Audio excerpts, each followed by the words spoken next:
जातोय त्यांचे काही विषय घेऊन आम्ही ज्यावेळेला समाजामध्ये एखाद्या विभागामध्ये जाईल त्यावेळेला जर आम्हाला कुठे अडचण आली तर नक्की तुमच्याकडनं आम्हाला त्यावेळेला आम्हाला सपोर्ट मिळावा. आम्ही तुमच्या पावलावर पाऊल टाकून समाजाचं काहीतरी चांगलं देणं लागतो ह्या भावनेनं आम्ही करणारी ही सगळी टीम आहे. आजच्या कार्यक्रमासाठी खरं तर नामदेव जाधव सर आम्हाला 2 महिन्यापूर्वी भेटलेले आणि तिने सनई पुस्तकाची माहिती आम्हाला सांगितली. ती पुस्तकाची माहिती ऐकली आणि मी पुस्तक ते मला तिने भेट दिलेलं.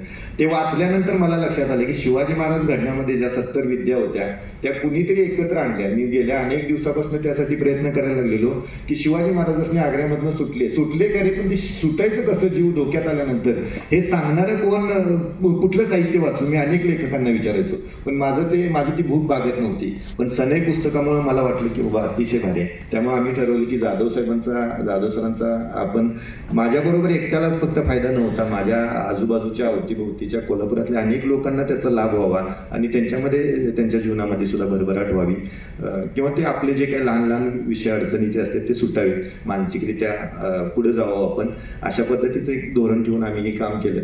इथनं पुढे काम करत असताना सुद्धा साहेब आपल्याला सहकार्य मिळावं. स्टेजवर आता वेळ झालाय सगळ्यांनाच स्टेजवरच्या सर्व मान्यवरांचं मी स्वागत करतो. आपण देखील मोठ्या संख्येने आलात त्याबद्दल मी आपल्या सगळ्यांचे स्वागत करतो आणि माझे मनोगत थांबवतो. धन्यवाद. जय जाऊ.